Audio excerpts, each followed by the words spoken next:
ఓం నమ శివాయ. 5వ రోజు కార్తీక పురాణం. ఈ రోజును జ్ఞాన పంచమి అని అంటారు. సుబ్రహ్మణ్యేశ్వర స్వామి పూజ జరిపించాలి. ఈ రోజున పులుపు అస్సలు తినకూడదు. ఈరోజు విసనకర్ర స్వయం పాకంతో బ్రాహ్మణునకు దానమిస్తే చాలా మంచిది. అందరికీ నమస్కారం అండి. 5వ రోజు కార్తీక పారాయణం ప్రారంభిద్దాం.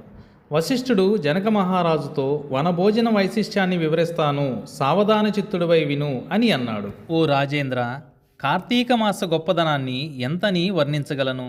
ఈ మాసంలో భగవద్గీతను చదవటం వలన కలిగే పుణ్యము ఇంత అని వర్ణించ చెప్పటానికి అలవి కానిది.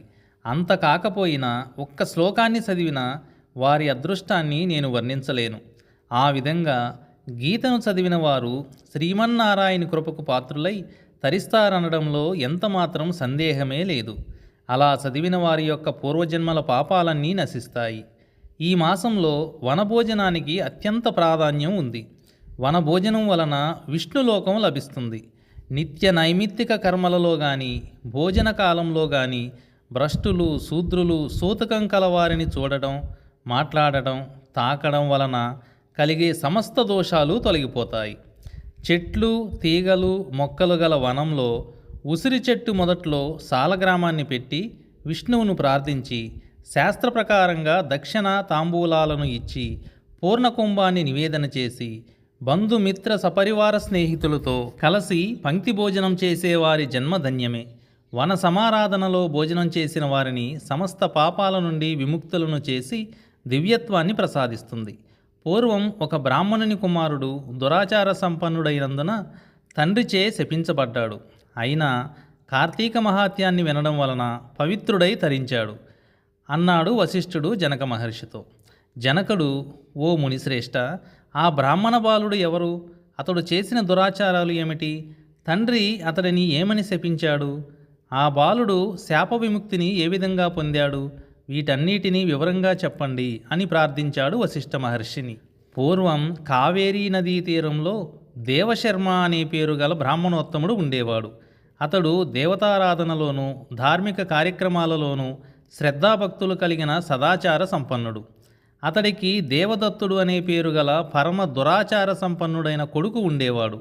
ఆ దేవదత్తుడు తానే విజ్ఞానవేత్తనని విర్రవీగుతూ గర్వపడుతూ తండ్రి చేసే పనులను అన్నింటినీ తిరస్కార భావంతో హేళన చేస్తూ ఉండేవాడు.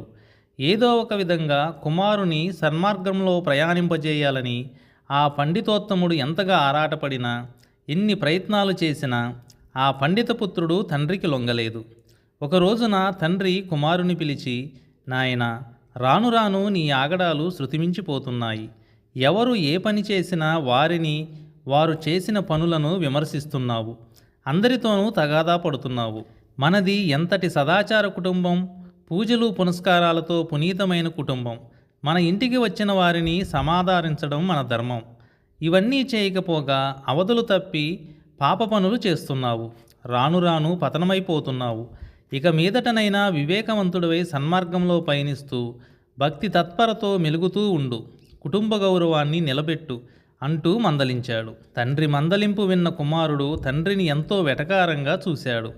మీరు లేనిపోని పనికిరాని ప్రయాసలతో అయిన వారిని కాని వారిని నమ్ముకుంటున్నారు. భక్తి ఉత్సవాలు సంతర్పణలు అంటూ అనవసరమైన ఖర్చులు చేస్తున్నారు. మీకు ఇహలోకంలో సుఖభోగాలు చెలిమి కలిమిలు స్వేచ్ఛా విహారాలు ఏమి తెలుస్తాయి, ఎలా తెలుస్తాయి అంటూ ఎకసెకలాడాడు. నాయనా, నువ్వు నన్ను ఏమన్నా పర్వాలేదు, సహిస్తాను. 10 మందిలో మంచి పేరు తెచ్చుకునే పనులు చేయి. పూజలు పునస్కారాలు పరజీవనాన్ని కాపాడతాయి. ఇది పరమ పవిత్రమైన కార్తీక మాసం. ఈ మాసంలో చేసే స్నాన సంధ్యలు, దీపారాధనలు, సమారాధనలు, సంతర్పణలు సమస్త పాపాలను పారద్రోలుతాయి, ఉత్తమగతులను కలిగిస్తాయి. కనీసం ఈ నెల రోజులైనా నీతి నియమాలను పాటిస్తూ ధర్మకార్యాలతో కాలాన్ని గడుపు అని ప్రబోధ చేశాడు తండ్రి. నాన్న, నువ్వు ఎంతటి అమాయకుడివి! నెలలు కొన్ని మంచివి కొన్ని చెడ్డవి అనుకోవడం ఏమిటి?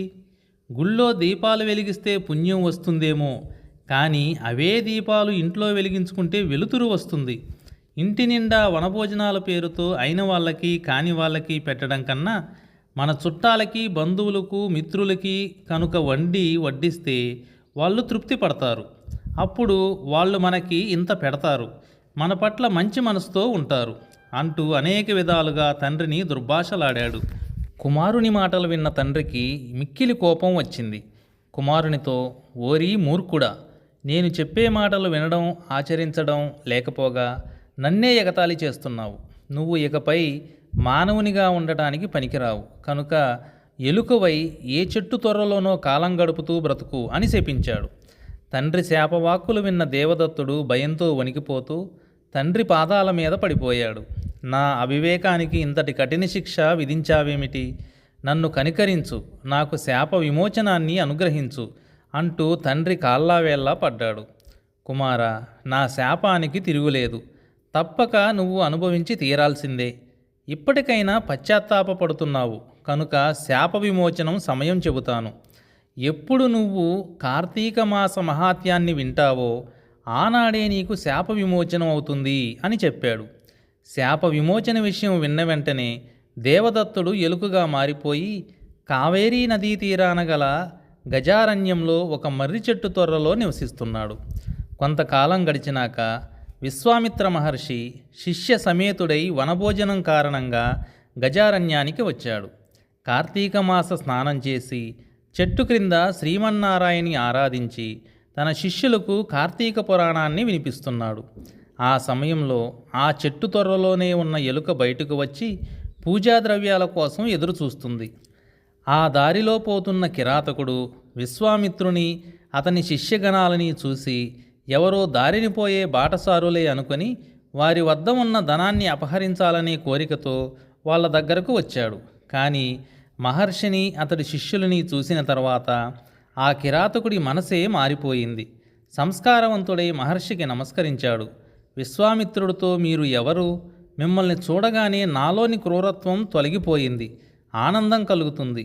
మీరు ఏ దేవుడిని ఆరాధిస్తున్నారో చెప్పి నన్ను కూడా కృతార్థుని చేయమని ప్రార్థించాడు. నేను విశ్వామిత్రుడిని, వీళ్ళంతా నా శిష్యులు. ఇది కార్తీక మాసం. ఈ నెలలో చేసే పనులన్నీ పుణ్యప్రదాలవుతాయి. నదిలో స్నానం చేసి విష్ణుమూర్తిని ఆరాధించి వనభోజనం చేసే వాళ్ళకి పుణ్యగతులు కలుగుతాయి. ఆ కారణంగానే నీకు కూడా జ్ఞానోదయం అయ్యింది కనుక నువ్వు ఈ కార్తీక వ్రతాన్ని ఆచరించు, దానితో జీవన్ముక్తుడివి అవుతావు అని విశ్వామిత్రుడు చెప్పాడు. విశ్వామిత్రుడి ద్వారా కార్తీక పురాణాన్ని వనభోజన విధానాన్ని విన్నాడు దేవదత్తుడు. వెంటనే ఎలుకగా ఉన్న దేవదత్తుడు బ్రాహ్మణ బాలునిగా మారిపోయాడు. విశ్వామిత్ర మహర్షికి నమస్కరించి ఆయన అనుమతి తీసుకుని తన తండ్రి దగ్గరకు వెళ్ళాడు. ఆ కిరాతకుడు కూడా విశ్వామిత్రుని ఆదేశంతో కార్తీక పూజాది కాలను చేసే ముక్తిని పొందాడు. అన్నం పరబ్రహ్మ స్వరూపం కనుక అన్నాన్ని నిందించకూడదు, అన్నం పెట్టేవారిని నిందించకూడదు అని తెలియజేస్తుంది ఈ కథ. ఓం నమః శివాయ. 5వ రోజు పారాయణం సమాప్తం.